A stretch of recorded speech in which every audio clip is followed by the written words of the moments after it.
నమస్తే, welcome to టీవీ6 news. సమాచారం మా కర్తవ్యం. బులెటిన్ ముందుగా హెడ్లైన్స్. తెలంగాణలో పార్టీ ఏర్పాటుపై షర్మిల దూకుడు. ఏప్రిల్ 9న పార్టీ పేరు ప్రకటించే అవకాశం. ఎన్నికల ఏర్పాట్లపై తనిఖీలు చేపట్టిన కర్నూలు జిల్లా కలెక్టర్. ఓటింగ్ రోజు తీసుకోవాల్సిన చర్యల గురించి ఆరా. స్టీల్ ప్లాంట్ ప్రైవేటీకరణకు వ్యతిరేకంగా జరిగే బంద్ కి కాంగ్రెస్ మద్దతు. త్వరలోనే రాహుల్ గాంధీ పర్యటన ఉంటుందన్న తులసిరెడ్డి. వనపర్తి జిల్లాలోని ప్రభుత్వ కాలేజీ ఎదుట బైఠాయించిన విద్యార్థులు. ఉపాధ్యాయుల కొరతను వెంటనే భర్తీ చేయాలని డిమాండ్. తెలంగాణలో టీఆర్ఎస్ పాలనపై ప్రజలు అసంతృప్తితో ఉన్నారని, ప్రజలకు అండగా ఉండాల్సిన అవసరం ఉందంటూ ప్రకటించిన దివంగత సీఎం వైఎస్ రాజశేఖర రెడ్డి కూతురు వైఎస్ షర్మిల పార్టీ ఏర్పాటు విషయంలో కూడా అదే దూకుడును కొనసాగిస్తారు. ఏప్రిల్ 9న పార్టీ పేరును ప్రకటించాలని షర్మిల నిర్ణయించుకున్నారు. ఈ మేరకు ఖమ్మం జిల్లాలో 1,00,000 మందితో బహిరంగ సభ ఏర్పాటు చేసి పార్టీని ప్రకటించాలని ఆమె భావిస్తున్నట్లు సమాచారం. వాటిని ఎలా తీర్చాలి? అసెంబ్లీ నియోజకవర్గాల వారీగా వైఎస్ఆర్ చేసిన అభివృద్ధి పనులు ఏంటి? ఏడాదికి 1 కోటి ఉద్యోగాలు కల్పిస్తామని ఉన్న ఉద్యోగాలకు కేంద్రంలో బీజేపీ ప్రభుత్వం ఎసరు పెడుతుందని మంత్రి తలసాని శ్రీనివాస్ యాదవ్ ఆరోపించారు. 6 సంవత్సరాల ఎమ్మెల్సీగా ఉన్న బీజేపీ అభ్యర్థి రామచంద్రరావు గెలిపించిన పట్టభద్రులకు ఏం చేశారో సమాధానం చెప్పాలని డిమాండ్ చేశారు. సనత్ నగర్ లోని శ్యామలాకుంట పార్క్ లో, బీకేగూడ సీనియర్ సిటిజన్స్ కార్యాలయంలో, బేగంపేటలోని ఎయిర్స్ లైన్స్ కాలనీ అమీర్పేటలో పట్టభద్రులను నేరుగా కలిసి ప్రచారం నిర్వహించారు. ఎమ్మెల్సీ అభ్యర్థి సురభి వాణిదేవిని గెలిపించాలని కోరారు. ఎన్నో సంవత్సరాలుగా అమలు కాని ప్రభుత్వ ఉద్యోగులకు పదోన్నతులు తెలంగాణ ప్రభుత్వం కల్పించిందని తెలిపారు. బలపరచడం అనేది నిజంగా ఈ రోజు ఒక పాజిటివ్. ఎక్కడ చూసినా కానీ సురభి వాణిదేవి గారి పేరు రాగానే ఎడ్యుకేటెడ్స్ అంతా, గ్రాడ్యుయేట్స్ అంతా కూడా ఒక మంచి క్యాండిడేట్, అంటే ఈవెందో నీకు గ్రాడ్యుయేట్ కాకుండా వాళ్ళు కూడా ఒక మంచి క్యాండిడేట్ని పంపించారు అనేటువంటిది కూడా మనం అక్కడక్కడ వినిపిస్తున్నాయి. నేను ఎక్కువ మాట్లాడకుంటే 2 అంశాలు. కేసీఆర్ గారి ప్రభుత్వం ఏ విధంగా పనిచేస్తుంది ఒకటి, రెండోది ఏంటంటే గత ఎన్నికలలో రామచంద్రరావు గారు గెలిచారు. అంటే 6 సంవత్సరాలు వారి ఒక టర్మ్ కంప్లీట్ అయింది. ఎప్పుడన్నా ఓటేసినటువంటి గ్రాడ్యుయేట్స్ కోసం ఏ రోజన్నా మాట్లాడిన దాఖలాలు ఉన్నాయా అనేటువంటిది మీరు ఒక్కసారి ఆలోచించుకోవాలి. రెండోది 43 అసెంబ్లీ నియోజకవర్గాలు, హైదరాబాద్, రంగారెడ్డి, మహబూబ్ నగర్. మీరు సనత్ నగర్లో ఎప్పుడన్నా వారిని చూసినరా? ఇప్పుడు గ్రాడ్యుయేట్కు ఉన్నటువంటి అనేకమైనటువంటి ఇష్యూస్ గవర్నమెంట్కు లింక్ అయి ఉంటాయి. నీకు పిఆర్సీ కావచ్చు, ఫిట్మెంట్ కావచ్చు, రకరకాల అంశాలు ఉంటాయి. రెండోది, ఎవరైతే గ్రాడ్యుయేట్ చేసినటువంటి యంగ్ స్టూడెంట్స్ ఉన్నారో వాళ్లకు రిక్రూట్మెంట్ కావాలంటే అది గవర్నమెంటే చేయాలి. బట్ ఇక్కడ ఇండివిజువల్ చేయడానికి అవకాశం లేదు, ఆస్కారం కూడా లేదు. ఇప్పుడు ఏంటంటే 6 సంవత్సరాలు అయిన తర్వాత నేను ప్రశ్నించే గొంతుకనంటే మరి 6 సంవత్సరాల నుంచి ప్రశ్నించే గొంతుకు ఎక్కడ పోయిందో చెప్పాలి. రెండోది, ఈరోజు ఒకవైపునేమో తెలంగాణ ప్రభుత్వం ఉద్యోగాలు ఇస్తలేదని చెప్పి ఇప్పుడు మనం ఒక వైట్ పేపర్ రిలీజ్ చేసినాం. ఈ ప్రభుత్వం వచ్చిన తర్వాత తెలంగాణ పబ్లిక్ సర్వీస్ కమిషన్ నుంచి ఎన్ని ఉద్యోగాలు వచ్చినాయి, లేకపోతే గవర్నమెంట్ సంస్థల ద్వారా ఎన్ని ఉద్యోగాలు వచ్చినాయి, డిపార్ట్మెంటల్ పరంగా 132,999 ఉద్యోగాలు ఈ 2014-2021 మధ్యలో వచ్చినటువంటి చాలా కేటగారికల్గా డీటెయిల్గా మీకు ఇచ్చినటువంటి కొందరు పత్రికలలో, టీవీలలో చూసింది. ఎవరికన్నా అనుమానాలు ఉంటే ఆర్టీ యాక్ట్ ప్రకారం అప్లై చేసుకుంటే అంత డీటెయిల్స్ వస్తాయి. రెండవది, నీకు ఐటీ కానివ్వండి, లేకపోతే ఇండస్ట్రియల్ సెక్టర్. ఈరోజు ఐటీ కూడా ఎంత ఫాస్ట్గా గ్రో అవుతుందో మీరు అందరూ చూస్తూ, అంటే ప్రపంచం అంతా హైదరాబాద్ వైపు చూస్తుంది. అట్లా కొన్ని లక్షల ఉద్యోగాలు సెల్ఫ్ ఎంప్లాయ్మెంట్ కింద వచ్చినటువంటివి కూడా మనం అందరం చూస్తున్నాం కూడా ప్రాక్టికల్గా. దీంతో పాటు ఇంకొక 50,000 ఉద్యోగాలు ఇవ్వాలని చెప్పి మరి చీఫ్ సెక్రటరీ గారికి ఎక్కడెక్కడ వేకెన్సీస్ ఉన్నాయి డిపార్ట్మెంటల్ పరంగా ఆదేశాలు ముఖ్యమంత్రి గారికి ఇచ్చారు, చూశాను. రెండోది, గడిచిన 30 ఏళ్ళ నుంచి లేని ప్రమోషన్లన్నీ ఈ మధ్యకాలంలో, అంటే ఒక ఏడాది క్రితం ఇచ్చినటువంటి అందరికీ కూడా. దీంతో పాటు ఇవన్నీ గవర్నమెంట్ చేసేటువంటి. రెండోది, గవర్నమెంట్ ఆఫ్ ఇండియా, మన ప్రైమ్ మినిస్టర్ గారు సంవత్సరానికి 2 కోట్ల ఉద్యోగాలు ఇస్తున్నారు, మీకు అందరికీ తెలుసు. సరే, మన ఇంట్లలో ఎవరికి ఉద్యోగాలు వచ్చినాయా రాలేదా మనందరం చూస్తున్నాం. గ్యాస్, డీజిల్, పెట్రోల్ రేటు ఏ విధంగా పెంచుకుంటూ పోతుండ్రో మనందరం చూస్తున్నాం.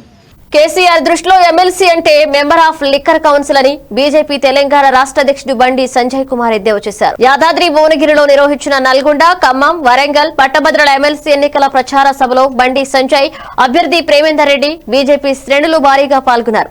సందర్భంగా బండి సంజయ్ మాట్లాడుతూ నల్గొండ, ఖమ్మం, వరంగల్, పట్టభద్రుల ఎమ్మెల్సీ ఎన్నికల్లో టీఆర్ఎస్ కి ఓటు వేస్తే చెప్పుకు ఓటు వేసినట్లేనని తెలిపారు. సీఎం పదవిని కేసీఆర్ చెప్పుతో పోల్చారని ఆగ్రహం వ్యక్తం చేశారు. నయీం అక్రమ ఆస్తుల మెక్కిన కేసీఆర్ చేత అన్ని కక్కిస్తామని హెచ్చరించారు. యాదాద్రి లక్ష్మీ నరసింహస్వామి పక్కన కేసీఆర్ ఫోటో ఎప్పుడు పెట్టామన్నాడో అప్పటి నుంచి ఆయన డౌన్ ఫాల్ స్టార్ట్ అయిందని చెప్పారు. ఎమ్మెల్సీ ఎన్నికల ప్రచారంలో భాగంగా వనపర్తి జిల్లా గోపాల్పేట మండలంలో పట్టభద్రులతో జరిగిన సమావేశంలో మంత్రి సింగిరెడ్డి నిరంజన్ రెడ్డి పాల్గొన్నారు. తెలంగాణ వచ్చిన తర్వాత 1,50,000 ఉద్యోగాలు ఇచ్చామని, మరో 50,000 ఉద్యోగాలకు త్వరలో నోటిఫికేషన్ రాబోతుందన్నారు. 6.5 ఏళ్లలో 14,000 పరిశ్రమలకు అనుమతులిచ్చి 15 లక్షల మందికి ఉపాధి అవకాశాలు కల్పించామన్నారు. ప్రధానమంత్రి నరేంద్ర మోదీ ప్రజల ఆశలు, ఆకాంక్షల మీద నీళ్లు చల్లారని ఆరోపించారు. సందర్భంగా బీజేపీ నేతల తీరుపై ఆయన మండిపడ్డారు. టీఆర్ఎస్ ఎమ్మెల్సీ అభ్యర్థి వాణిదేవికి ఓటేసి గెలిపించాలని, పనిచేసే ప్రభుత్వానికి ఓటేయండి, విపక్షాల దుష్ప్రచారం నమ్మొద్దని మంత్రి నిరంజన్ రెడ్డి పేర్కొన్నారు. అంటే 1,57,000 ఉద్యోగాలు అయిపోయినాయి. ఇంకో 50,000-60,000 ఉద్యోగాల నోటిఫికేషన్ ఈ బడ్జెట్ సెషన్ తర్వాత విడుదల చేయబోతున్నాం. చెప్పినాం, అధికారికంగా చెప్పినాం. ఇంకో 50,000 నుంచి 60,000 మధ్యలో గ్యాప్స్ ఎన్ని వస్తాయో లెక్కలు తీస్తున్నాం. వాటన్ని నోటిఫికేషన్ చేస్తాం. మరి వాటికి మీరు పరీక్షలు రాయాలి, ప్రిపేర్ కావాలి, తెచ్చుకోవాలి. చదివినందుకు రాదు ఉద్యోగం, చదివినాక పరీక్షలు పాస్ అయితే ఉద్యోగం వస్తుంది. నేను రైతునైనందుకు మా పొలంలో ఇత్తనాలు చల్లితే పంట రాదు నా చేతికి. ఉగాది పోయినాక చెత్త ఏరి అంటుపెట్టి దుమ్ముడిగా కొట్టి ఇత్తనం తయారుగా పెట్టుకొని వేసినాక అది మంచి ఇత్తనం అయితే అది మొలిసినాక మళ్ళీ మొలిసినాక వాన సింపు పడితే అది పెరిగినాక ఏ బీమారు లేకపోతే బీమారు లేకుండా దాన్ని కాపాడుకుంటే 190 తిప్పలు పడితే అడవి పందులు తినంగా, కుక్కలు తినంగా, పిట్టలు తినంగా, 10 కుక్కలు తినంగా, నడమ వ్యాపారిత తినంగా, దండే కొట్టాక ఇక మిగిలింది గది నా ఇంటికి వస్తుంది రైతుగా.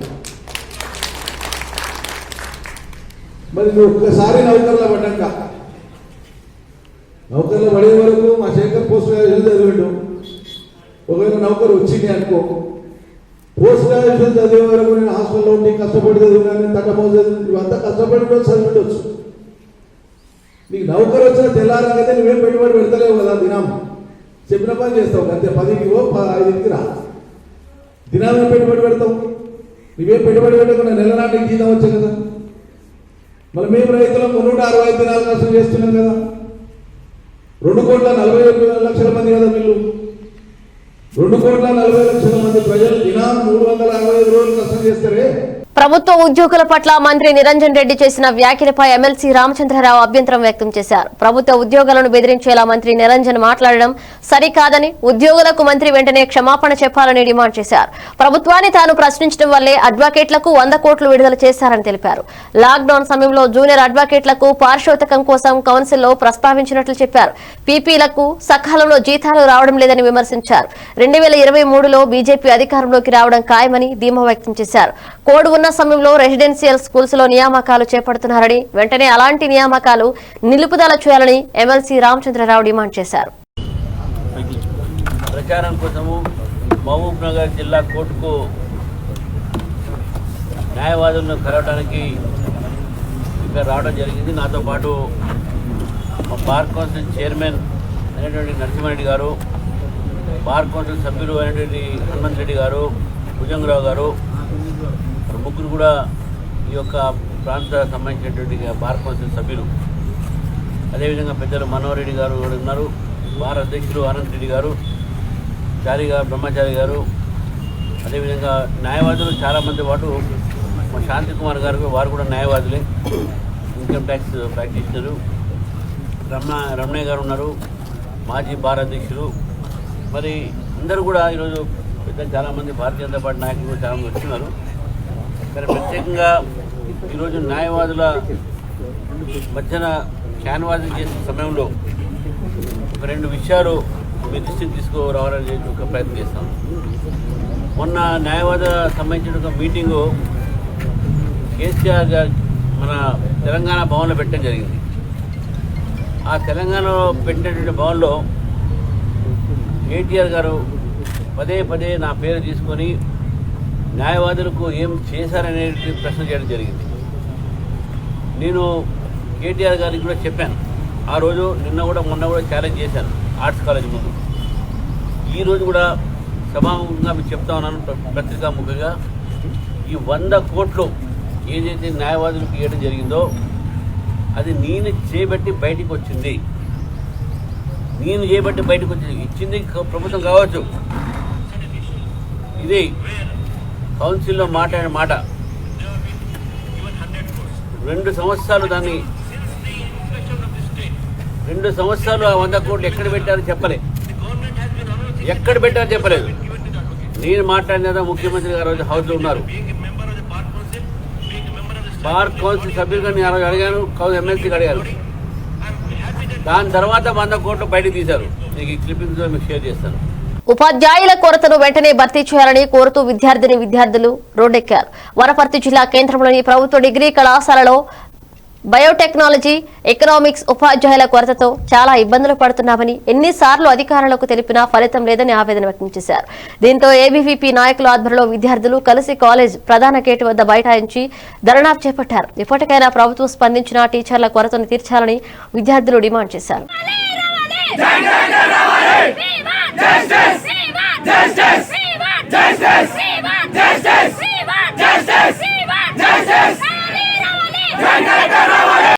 గవర్నమెంట్ డిగ్రీ కాలేజ్లో చదువుతున్నాను.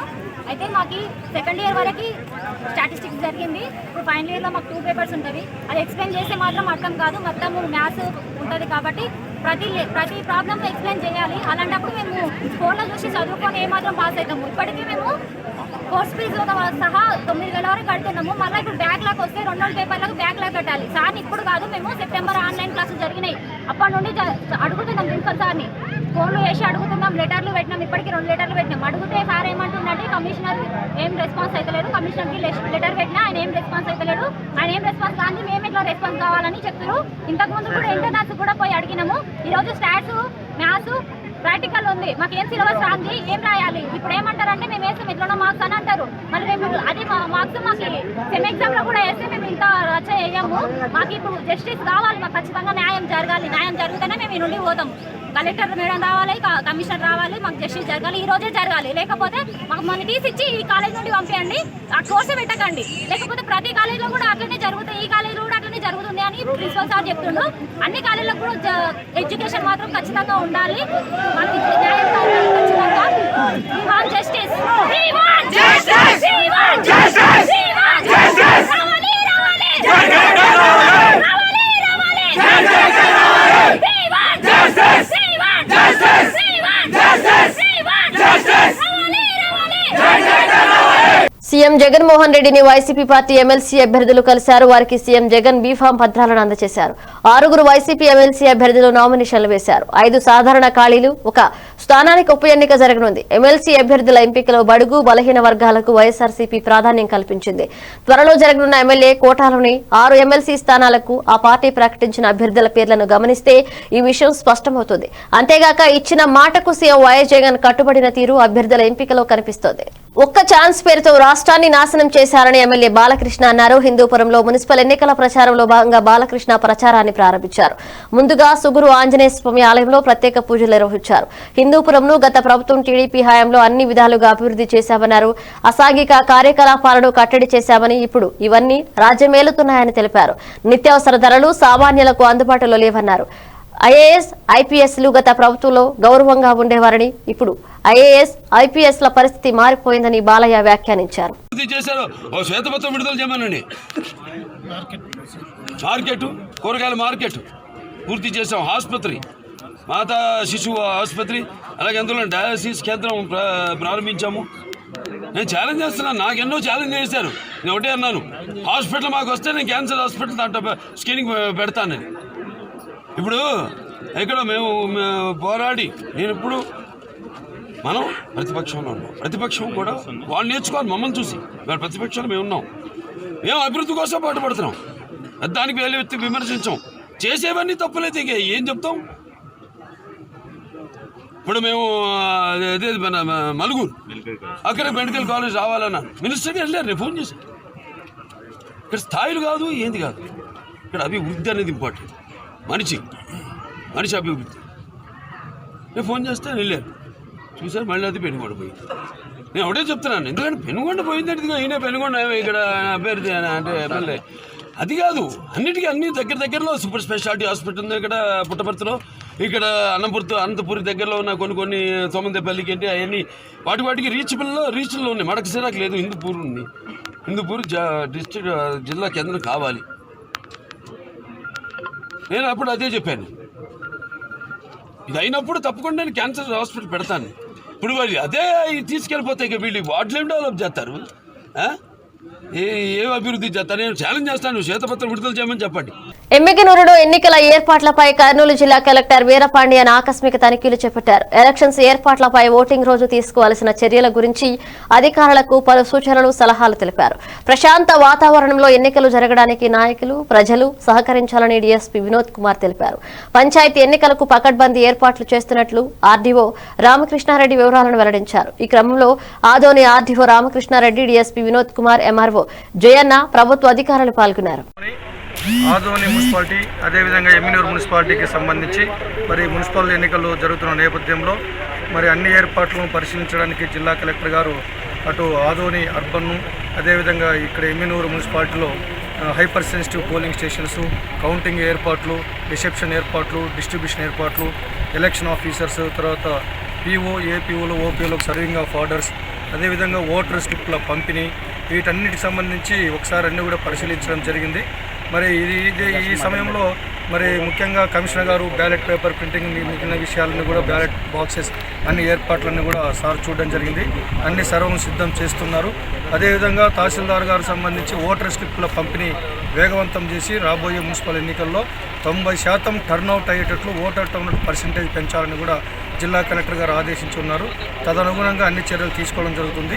జరగబోయే మున్సిపల్ ఎన్నికలను ప్రశాంతంగా నిర్వహించడానికి అన్ని ఏర్పాట్లు చేస్తున్నారు. విశాఖ స్టీల్ ప్రైవేటీకరణకు వ్యతిరేకంగా జరిగే బంద్కి కాంగ్రెస్ సంపూర్ణ మద్దతు ఇస్తుందని కాంగ్రెస్ వర్కింగ్ ప్రెసిడెంట్ తులసిరెడ్డి పేర్కొన్నారు. విశాఖ స్టీల్ ప్లాంట్ ను అమ్మడాన్ని కాంగ్రెస్ అడ్డుకుంటుందని చెప్పారు. స్టీల్ ప్లాంట్ పరిరక్షణ కోసం త్వరలోనే రాహుల్ గాంధీ విశాఖ వస్తారన్నారు. ఏపీకి ప్రత్యేక హోదా ఇవ్వలేదన్నారు. రైల్వే జోన్ లేదు. విభజన హామీలు అమలు చేయడంలో మోదీ సర్కార్ వైఫల్యం చెందిందని ఆగ్రహం వ్యక్తం చేశారు. ఇందిరా హయాంలో విశాఖ స్టీల్ ప్లాంట్ ఏర్పాటు చేస్తే మోదీ హయాంలో అమ్మేస్తున్నారని తులసిరెడ్డి మండిపడ్డారు. మోసాలు చాలక ఇప్పుడు విశాఖ స్టీల్ ప్లాంట్ మీద కూడా పడింది. విశాఖ స్టీల్ ప్లాంట్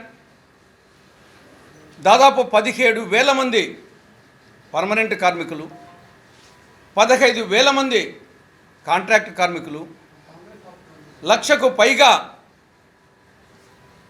పరోక్షంగా ఉపాధి కల్పించే ఉపాధి కామధేనువు ఈ యొక్క విశాఖ స్టీల్ ప్లాంట్. తర్వాత అంతేకాకుండా ఇది ఆంధ్రుల ఆత్మగౌరవానికి, ఆత్మాభిమానానికి, పోరాట స్ఫూర్తికి ఇది ఒక ప్రతీక, ఇది ఒక చిరునామా, త్యాగాలకు కూడా. అటువంటి విశాఖ స్టీల్ ప్లాంట్ను టోటల్గా అమ్మేసేదానికి ప్రయత్నం చేస్తూ ఉంది, నిర్ణయం తీసుకున్నారు. అది తెగ నమ్మడం, అమ్మడంలో కూడా తెగ నమ్మడం. చింతామణి డ్రామాలో భవానీ శంకర్ పద్యం ఒకటి ఉంది. తాతల నాటి క్షేత్రములెల్లా తెగనమ్మి దోషులతో తెచ్చి పోసినాను. తండ్రి కట్టిన ఇల్లు దాయాదులకు విక్రయించి వస్తువులు నీకు చేయించినాను. అత్తగారిచ్చిన అంటు మామిడి తోట నీవు ఘోరంగా వ్రాసి ఇచ్చినానన్నట్టు దాదాపు 2 లక్షల కోట్ల రూపాయలు విలువ చేసే విశాఖ స్టీల్ ప్లాంట్ను తమ అనుయాయులకు ఏ 3,000 కోట్లకో 5,000 కోట్లకో తెగ నమ్మాలని తెగ తాపత్రయపడుతున్నాడు నరేంద్ర మోడీ గారు, బీజేపీ ప్రభుత్వం. ఇది ఎలా ఉందంటే మరి ఈ ప్రాంతంలో ఉందో లేదో, రాయలసీమలో ఒక సామెత ఉంది, అబ్బడు కష్టపడి బావి దొవిస్తే కొడుకు బుడిచేశాడట. అబ్బడు అంటే తండ్రి కష్టపడి బావి దొవిస్తే, అంటే ఆ కాలంలో బావి తవ్వడం అనేది పెద్ద లెబోరియస్ ప్రాసెస్. ఇప్పుడంటే రిగ్గులు ఇవన్నీ వచ్చినాయి. అబ్బడు కష్టపడి బావి దొవిస్తే కొడుకు కష్టపడి బుడిచేశాడంట. ఆ విధంగా ఈ యొక్క విశాఖ స్టీల్ ప్లాంట్ను 1971లో ఆనాటి కాంగ్రెస్ ప్రభుత్వం, ఆనాటి కాంగ్రెస్ నాయకురాలు ప్రధానమంత్రి ఇందిరాగాంధీ గారు ఈడ స్థాపిస్తే, శంకుస్థాపన చేస్తే 50 సంవత్సరాల తర్వాత, ఇంత డెవలప్ అయిన తర్వాత, కేంద్రంలో బీజేపీ ప్రభుత్వం వచ్చిన తర్వాత ప్రధానమంత్రి నరేంద్ర మోడీ గారి హయాంలో అమ్మేస్తున్నారు. అంటే అబ్బడు బాయిదవిస్తే కొడుకు పుడిచినట్లు కాంగ్రెస్ స్థాపిస్తే, శంకుస్థాపన చేస్తే దాన్ని బీజేపీ అమ్మేస్తూ ఉంది. దట్టు నవరత్న హోదా ఉండే ప్లాంట్ ఇది. తూర్పు గోదావరి జిల్లా జగంపేట నియోజకవర్గంలోని గండేపల్లి మండల నీలాద్రిరావుపేట సర్పంచుగా గెలుపొందిన ముల్లంపాక సురేష్ బాబు మొదటిసారిగా గ్రామ సచివాలయానికి విచ్చేశారు. ఆయనకు సచివాలయ సిబ్బంది ఘన స్వాగతం పలికారు. గ్రామ కార్యదర్శి తరంగిణి శుభాకాంక్షలు తెలియజేశారు. ప్రాథమిక పాఠశాలను సర్పంచ్ సురేష్ బాబు సందర్శించారు. పిల్లలకు మధ్యాహ్నం పెట్టే భోజనం గురించి అడిగి తెలుసుకున్నారు. ఈ కార్యక్రమంలో పరిమి సత్యబాబు, ఇనుగంటి గోపాలకృష్ణ, నక్కా వెంకటేశ్వరరావు, కాకా శ్రీను, దారబళ్ల శివ, గోవిందు, కందుల శ్రీను, నక్కా శ్రీను, జోడా చైతన్య కుమార్, ముంజరప్పు సత్యబాబు తదితరులు పాల్గొని నూతన సర్పంచ్ సురేష్ బాబుకి శుభాకాంక్షలు తెలిపారు. గుంటూరు జిల్లా పెదకూరపాడు నియోజకవర్గం క్రోసూరు మండలం బయ్యవరం గ్రామం చెన్నవరపు కాసమ్మ జనసేన టీడీపీ తరపున అభ్యర్థిగా పోటీ చేసి అఖండ మెజారిటీతో గెలిపిందన్నారు. గ్రామ ప్రజలందరూ కలిసి మంచి వ్యక్తిగా కాసమ్మని బలపరిచారు. ఈ సందర్భంగా ఆమె మాట్లాడుతూ గ్రామంలో ఏ సమస్య వచ్చినా నా సమస్యగా తీసుకుని అవి పరిష్కరిస్తారని తెలిపారు. అంతేకాకుండా నిరుపేద తెల్ల రేషన్ కార్డు లేని వారికి, వితంతు పింఛన్లు లేని వారికి, ఒంటరి మహిళా పింఛన్ లేని వారికి, ఇళ్లు లేని నిరుపేదలకు వృధా పింఛన్ల కోసం తన వంతు కృషి చేస్తానని హామీ ఇచ్చారు. మీ అందరికీ నేనున్నానంటూ ధైర్యంగా గ్రామ ప్రజలకు తెలిపింది.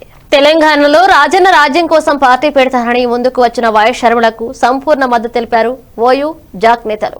లోటస్ పాయింట్ లో ఇవాళ విద్యార్థి నాయకుడు శివారెడ్డి ఆధ్వర్యంలో వందలాది మంది విద్యార్థులు షర్మిలను కలిసి నూతనంగా ఏర్పాటు చేయబోయే పార్టీకి మద్దతు తెలుపుతున్నట్లు ప్రకటించారు. అనంతరం శివారెడ్డి మాట్లాడుతూ టీఆర్ఎస్ అధికారంలోకి వచ్చాక ఉద్యమ ఆకాంక్షలను విస్మరించిందని, తెలంగాణ ఉద్యమ ఆకాంక్షలు నెరవేరాలంటే వైఎస్ షర్మిల ద్వారానే సాధ్యమవుతుందని ఆశాభావం వ్యక్తం చేశారు.